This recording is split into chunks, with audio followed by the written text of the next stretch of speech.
Buenas tardes a todos, mi nombre es David Jiménez Arias, soy doctor en ciencias, me especializo en fisiología vegetal aplicada y voy a dar esta charla que se titula Fisiología vegetal aplicada contra el cambio climático.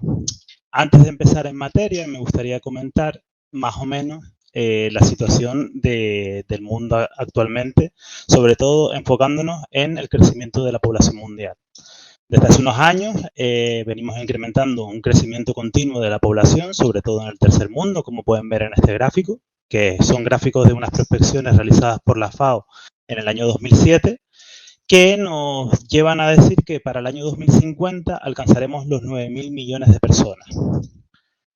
Esto quiere decir que la demanda de comida se incrementará considerablemente. O sea, aquí vemos una gráfica cómo vamos a necesitar para poder suministrar las calorías diarias. Tenemos que incrementar considerablemente, se va a incrementar considerablemente la cantidad de calorías diarias que se va a consumir por la población a nivel mundial. De esto, lo que nos quiere decir es que tenemos que incrementar el número de cultivos y el número de comida que se produzca diariamente. Así en este gráfico, si se fijan, nosotros aquí tenemos en la curva roja, podemos ver el número de personas que se esperan de aquí al año 2050. Y aquí es poco más o menos cómo ha ido evolucionando la cantidad de comida. De esta manera, nosotros tendríamos que doblar la cantidad de alimentos para poder suministrar comida a la población que nosotros esperamos para el año 2050 si no queremos que haya grandes hambrunas, etcétera, etcétera, sobre todo en los países subdesarrollados. En este sentido, la fisiología vegetal, como todos saben, la fisiología vegetal es un área dentro de la biología que se nutre de muchísimas áreas, como son, por ejemplo, la biología molecular, la biología celular, también estudiamos la morfología de las plantas, las interacciones de la planta con el medio ambiente, la fitoquímica y las interacciones entre células. Por eso la fisiología vegetal es un área muy multidisciplinar y de hecho tiene un montón de interacciones con otras áreas de la ciencia. Concretamente, mi trabajo se ha venido desarrollando en las interacciones ambientales. Y es que las plantas, a lo largo del día y a lo largo de todo su desarrollo, tiene una serie se interacciona con una gran cantidad de factores ambientales que pueden ser tanto fitopatógenos, como pueden ser bacterias, hongos, virus, que producen enfermedades, o también factores ambientales, como pueden ser el frío, el calor, la sequía, salinidad, metales pesados. Todo ello hacen, por ejemplo, si nos ceñimos a los cultivos, si se fijan aquí, en el año 2013, en el año 2013, la producción real de los cultivos se ve en esta parte del quesito de color azul. Y si nosotros, el círculo entero es lo que llamamos la producción potencial. Si se fijan, las pérdidas que se estimaron debido al estrés biótico son muy inferiores a las pérdidas producidas por las pérdidas debidas al estrés abiótico, que es el estrés ambiental, el que hablábamos, sequía, temperatura, salinidad, etcétera, etcétera. Por ello, mi grupo y yo nos hemos enfocado al intento de paliar estas consecuencias a los cultivos. Sobre todo hay que tener en cuenta que debido al cambio climático, la agricultura se va a ver afectada muchísimo más por estos estreses abióticos, debido a que se espera a que aumente el nivel del mar, con los consiguientes inundación de los acuíferos por parte de agua salada, incrementando la salinidad de los mismos y por tanto en el riego incrementando la salinidad de los suelos, sequía por falta de agua porque cada vez hay menos lluvias y cuando llueve son más torrenciales, y luego mayor cantidad de enfermedades, como por ejemplo nuevas plagas que se generen debido a la globalización, que se traigan productos de otros sitios y que al cambiar el clima puede ocurrir que otras especies que no se podían desarrollar en un territorio, pues se desarrollen. Entonces, aquí tenemos lo que se denominan los estreses ambientales. Nuevamente tenemos los estreses como son radiación extrema, altas temperaturas, déficit hídrico, salinidad, frío, deficiencia nutricional, etcétera, etcétera. Como le digo, hay una gran cantidad de factores ambientales que pueden limitar la producción de los cultivos.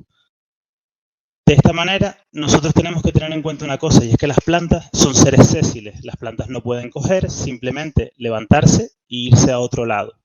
Por lo que las plantas han tenido que desarrollar a lo largo de la historia una serie de mecanismos que le permiten defenderse frente a este tipo de estrés. Estos mecanismos, como vemos aquí, es una especie de resumen frente a estreses abióticos y bióticos, son los que nosotros estudiamos con el fin de intentar paliar posteriormente los estreses de tipo abiótico o biótico. ¿Cómo lo hacemos? Pues nosotros utilizamos lo que se denominan bioestimulantes. Los bioestimulantes se definen, según la Unión Europea, como un producto que estimula los procesos de nutrición vegetal, independientemente del contenido de nutrientes del producto, con el único objetivo de mejorar uno más de las siguientes características de la planta o en la rizosfera de la planta: eficiencia en el uso de nutrientes, tolerancia al estrés biótico, rasgos de calidad, o que aumente la disponibilidad de nutrientes confinados en el suelo o en la rizosfera.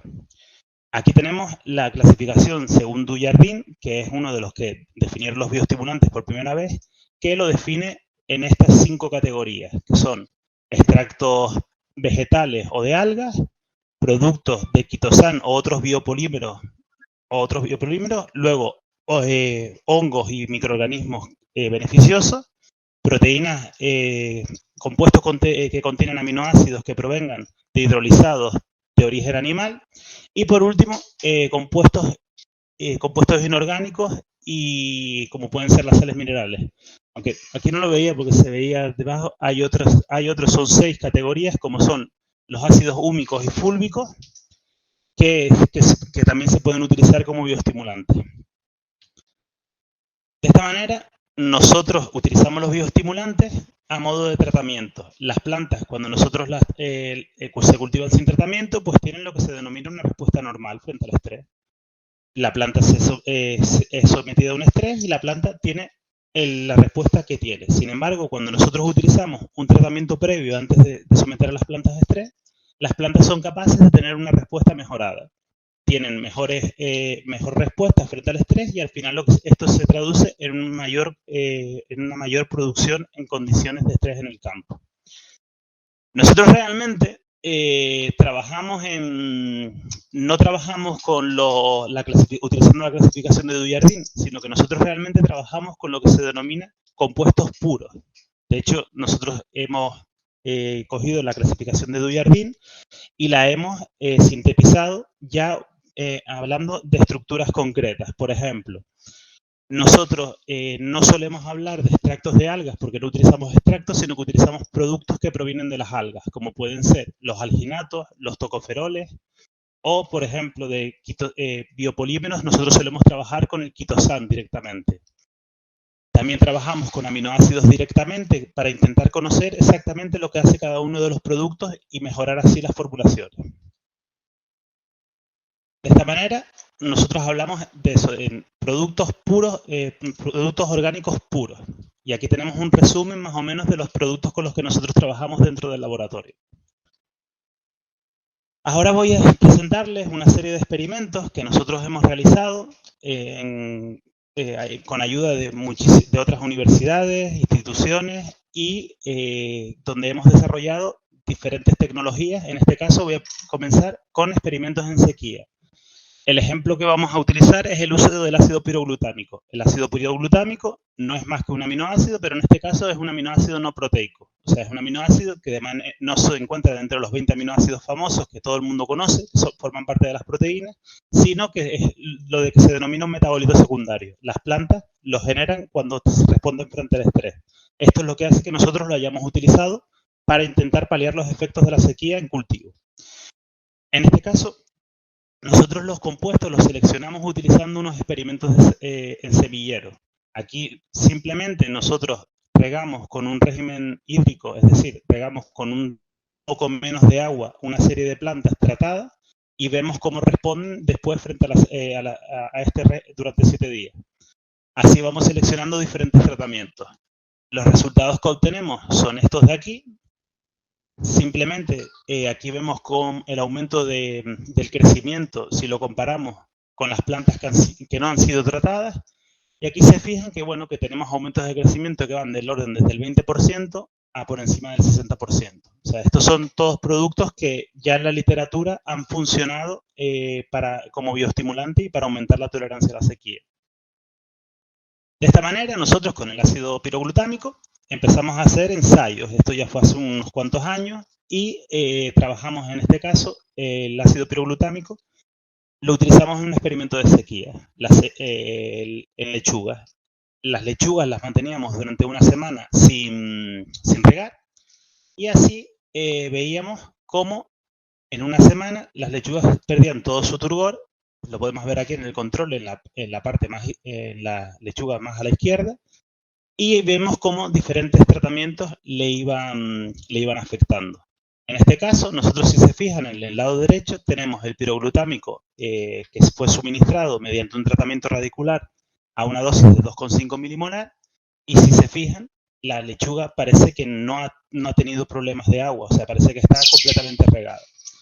De esta manera, nosotros pudimos desarrollar una patente de invención que la tenemos aquí, cuyo número de registro se puede ver en pantalla y que actualmente se encuentra comercializada en más de 40 países y utilizamos para eso, para intentar aumentar la producción en condiciones de sequía. Posteriormente, de ese ensayo en laboratorio, nosotros nos pasamos a ensayos en campo. En este caso, otra vez es un ensayo de lechuga, esta vez utilizando invernadero, donde nosotros ya directamente lo que hacíamos era regar con un 30% menos de agua. O sea, eso es lo que nosotros denominábamos el estrés por sequía. ¿Qué ocurría? Si se fijan, cuando nosotros tratamos con un 30% menos de agua, o lo que denominábamos el estrés por sequía, las plantas bajan el calibre, sobre todo tenemos plantas presentes en la sequía por debajo de los 300 gramos. O sea, bajan considerablemente el calibre, es decir, bajaba la producción. Mientras que si nosotros tratábamos con el piroglutámico y sometíamos a sequía, si se fijan, estos niveles manteniéndose los niveles por encima de 400, incluso superando los del testigo, el bien regado, sin someterlo a sequía. Es decir, que de alguna manera el piroglutámico aumentaba la producción en condiciones de campo. Aquí tenemos un ejemplo, o sea, tenemos una foto donde tenemos las lechugas testigos, es decir, las bien regadas, y si se fijan, las sequías eran más pequeñas. Sin embargo, esto no se nota tanto cuando nosotros tratamos y luego sometemos a sequía. De hecho, tenían un tamaño bastante parecido, incluso mayor que el testigo bien regado. Otra de las cosas que es interesante, porque claro, dense en cuenta que nosotros estamos utilizando tratamientos al suelo. O sea, el tratamiento al suelo, lo primero que puede hacer es afectar a la microbiología del suelo. En este caso, nosotros lo que nos planteamos es decir, bueno, ¿cómo está afectando el tratamiento a la microbiota del suelo? Y aquí hicimos diferentes familias que estudiamos a ver qué les ocurría cuando nosotros utilizábamos el piroglutámico. Si se fijan, sí es verdad que hay cambios. Sin embargo, si se fijan aquí en las órdenes de magnitud sobre todo, no había grandes cambios. O sea, no había unos cambios muy grandes. En algunos sí, es verdad, pero no sobre todo lo importante es que no desaparecían las bacterias. O sea, no es que afectara una bacteria que tuviera el piroglutámico una acción bactericida sobre un grupo en concreto o fungicida, sino más o menos se mantenían las colonias. Es decir, el piroglutámico no afectaba a la microbiota de una manera generalizada. Por lo tanto, es un tratamiento que se puede utilizar sin ningún tipo de problema en el suelo, sin perder fertilidad por ello. Ahora bien, existen otros estreses de tipo abiótico. En nuestro caso, otro que hemos estudiado es la salinidad. La salinidad, nosotros hemos trabajado mucho, sobre todo yo, ya que de hecho fue el motivo de mi tesis doctoral, el uso de la menadiona sodio bisulfito. La menadiona sodio bisulfito es un compuesto que es un derivado de la vitamina K3. La vitamina K3 se encuentra en plantas y lo único que tiene la menadiona sodio bisulfito es, en diferencia con la vitamina K3, es esto, el bisulfito, que le permite hacerse soluble en agua. Entonces, de esta manera, nosotros lo utilizamos como tratamiento para muchísimas cosas. De hecho, luego veremos que lo utilizamos también frente a plagas. pero en este caso es frente a la salinidad. En este ejemplo, primero nosotros comenzamos trabajando, como siempre, en experimentos de laboratorio. En los experimentos de laboratorio, nosotros trabajamos primero utilizando el tratamiento a concentraciones crecientes, lo tienen aquí en la parte izquierda, donde vemos cómo utilizamos concentraciones crecientes de MSB o menadiona sodio bisulfito y luego sometemos a la planta a un riego diario de 300 milimolar de cloruro sódico. El cloruro sódico lo que hace, si se fijan, es que tras 2 semanas regando diariamente con 300 milimolar de cloruro sódico, las hojas pierden completamente su turgor y de hecho la planta pierde su color. Sin embargo, si se fijan, ya desde la primera dosis que utilizamos como tratamiento previo de MSB, impidió este efecto sobre la planta. Luego también, si se pueden fijar aquí, nosotros tenemos, utilizando un tratamiento a la raíz y concentraciones crecientes de sal hacia la izquierda. Si se fijan, la planta, cuando nosotros no tratamos nada, la tenemos en la parte superior de la foto de la derecha, pierde tamaño y las hojas se ven cada vez más arrugadas y el color verde va desapareciendo. Sin embargo, cuando nosotros tratamos con MSB en la raíz, si se fijan, no pierde tanto su tamaño, incluso cuando aumentamos la salinidad. Esto indica claramente que el MSB protege frente a condiciones, frente a salinidad. De hecho, también patentamos en una patente de invención en el MSB para su utilización en cultivos para proteger a las plantas frente a la salinidad. Esta patente, igual que la otra, se encuentra licenciada y se está comercializando actualmente. Ahora bien, nosotros realizamos también recientemente, construimos un sistema hidropónico. Un sistema hidropónico es un sistema donde las plantas se desarrollan sin suelo. O sea, tenemos las plantas ahí en esa tubería, fluye por dentro un líquido que le aporta todos los nutrientes necesarios a la planta para poder desarrollarse. Entonces, utilizando esta agua, nosotros le aplicamos la sal. Entonces, aquí tienen en el lado izquierdo unas plantas que fueron crecidas sin ningún tipo de tratamiento salino, mientras que a la derecha tenemos unas plantas que sí fueron sometidas a estrés salino. El estrés salino en este caso fue un estrés salino lo suficientemente fuerte como para que bajara la productividad, pero no era lo suficientemente concentrado como para que la planta no creciera. Y de hecho, si se fijan, las diferencias son apenas perceptibles. Hay diferencias, pero no tanto.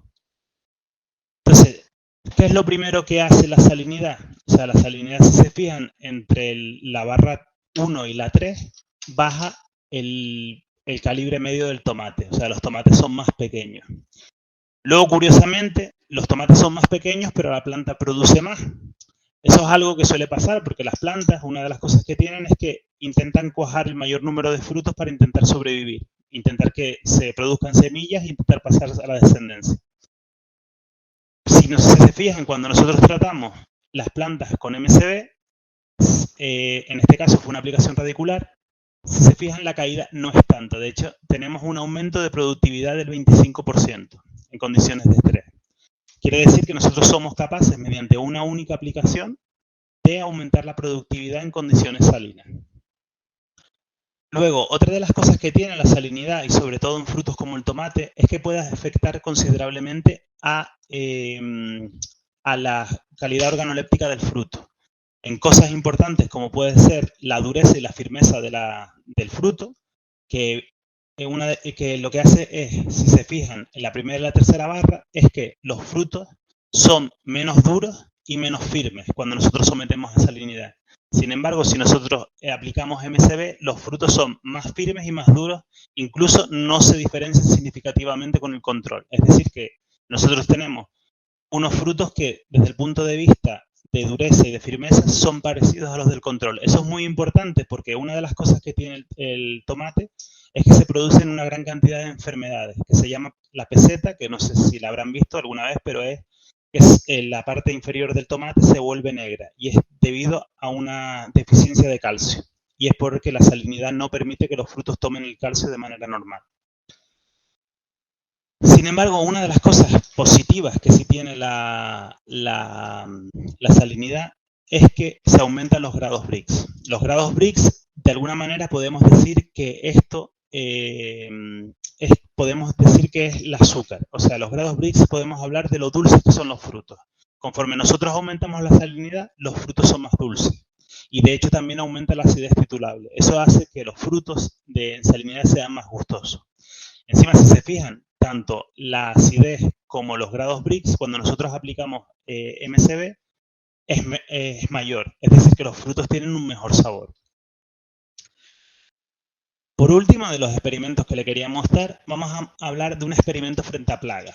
En este caso, vamos a hablar de un experimento frente a la tuta absoluta. La tuta absoluta es una plaga que actualmente está arrasando en Canarias y en toda España en los cultivos de tomate. De hecho, las pérdidas son enormes y hay muchísimos agricultores que han decidido dejar las producciones por este parásito. Porque una de las cosas que hace es picar el tomate y entonces estos tomates se vuelven inservibles desde el punto de vista comercial. En nuestro caso, nosotros también empleamos la menadiona sodio bisulfito. En este caso, en vez de hacer un tratamiento a la raíz, hacemos un tratamiento foliar. Vamos al invernadero y tratamos las tomateras. Aquí tenemos fotos del experimento. Pusimos, si se fijan, esto es maíz, pero que lo utilizamos como una cortina para intentar separar los tratamientos, ¿vale? Entonces aquí nosotros íbamos caminando y aplicábamos el MSB foliarmente a diferentes concentraciones. Aquí tienen una de las primeras cosas que hace la tuta. La tuta lo que hace es un parásito, primero es una polilla que va volando y pone un huevo dentro de la hoja. Y dentro de la hoja lo que produce es que se come el parénquima de la hoja. Entonces, aparte de hacer inservible la hoja porque no puede hacer fotosíntesis, entonces la planta crece menos y por lo tanto producirá menos, de aquí, si se fijan, en el control tenemos más o menos una defoliación del 10% del área de la hoja. Sin embargo, cuando nosotros tratamos, la defoliación baja de casi un 10% a un 1,5%. O sea, está claro el efecto cuando nosotros utilizamos el MSB sobre la hoja, se ve claramente que la planta tiene un tipo de defensa. De esta manera, o sea, nosotros si calculamos el porcentaje medio de defoliación, vemos como claramente la defoliación va aumentando considerablemente a las plantas que no han sido tratadas, mientras que es verdad que aumenta las plantas con tratamiento, sin embargo, ven que se mantiene más o menos en unos niveles más o menos estables. Otra cosa interesante es cómo el tratamiento va disminuyendo el porcentaje de hojas infectadas. Esto quiere decir, lo primero es cómo la tuta, el gusano, se iba comiendo la hoja, lo que está aquí a mano derecha, y esto es, cuando nosotros cogíamos las hojas, la cantidad de hojas que se encontraban infectadas. Si se fijan, el MSB de alguna manera va bajando la cantidad de hojas infectadas. Y esto es muy importante porque al final, si son menos hojas, son menos futuras polillas y menos efecto a la producción. Pero quizás lo más importante es que la tuta también pica los tomates y entonces los vuelve de alguna manera no aptos para la comercialización. Si se fijan, nosotros desde las primeras evaluaciones ya teníamos casi un 25% menos de frutos afectados. De esta manera, un tratamiento foliar protege a las plantas de tomate frente a esta plaga, que es la tuta absoluta. Entonces, ahora les he mostrado de un poco más o menos lo que hemos hecho nosotros hasta ahora, pero ¿qué es en lo que nos vamos a dedicar en los próximos años? Actualmente, los bioestimulantes se hacen sobre todo para formulaciones en campo. Entonces, uno lo que busca es que los bioestimulantes aumenten los beneficios para los agricultores. Entonces, nosotros lo que queremos es que nuestro producto sea en calidad, relación, precio, producción, sea lo más elevado posible. Ahora mismo yo me encuentro trabajando,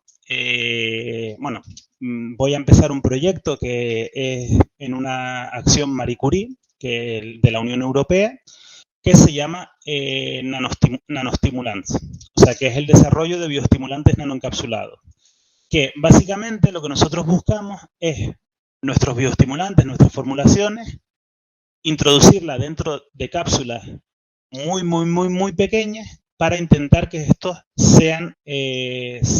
puedan ser liberados continuamente a la planta y de esta manera que no se degraden tan rápidamente y que el agricultor pueda utilizarlos. Intentar, por ejemplo, si durante un cultivo tienes que utilizarlos 5 veces, pues a lo mejor con esta nueva tecnología la idea es que lo utilice muchísimo menos, 2 o 3. Y así de esa manera parece una bobería, pero te ahorras muchísimo dinero. Tienes los efectos positivos de los bioestimulantes, pero al estar nanoencapsulados, la idea es que se disminuya la cantidad de bioestimulantes o de tratamientos necesarios.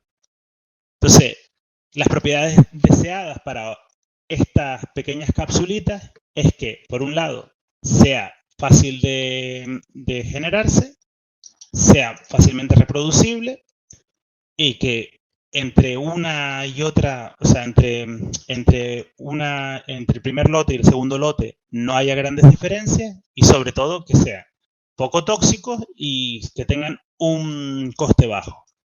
Y una cosa muy importante es que si nosotros lo tenemos encerrado en esta capsulita, que se vaya liberando poco a poco, que sea de una manera controlada.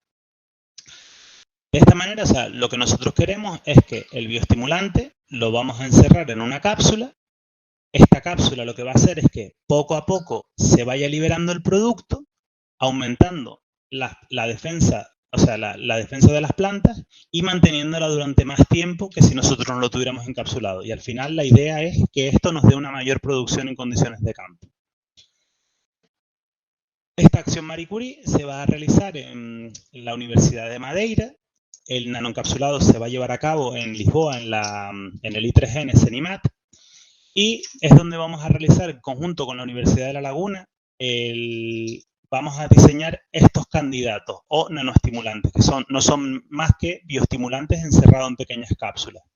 Después, en la Universidad de Lisboa, con la supervisión de la Universidad de Madeira, se van a realizar, lo vamos a probar en condiciones de cámara de cultivo, en condiciones de laboratorio, y posteriormente pasaremos a una etapa final donde se testarán en campo.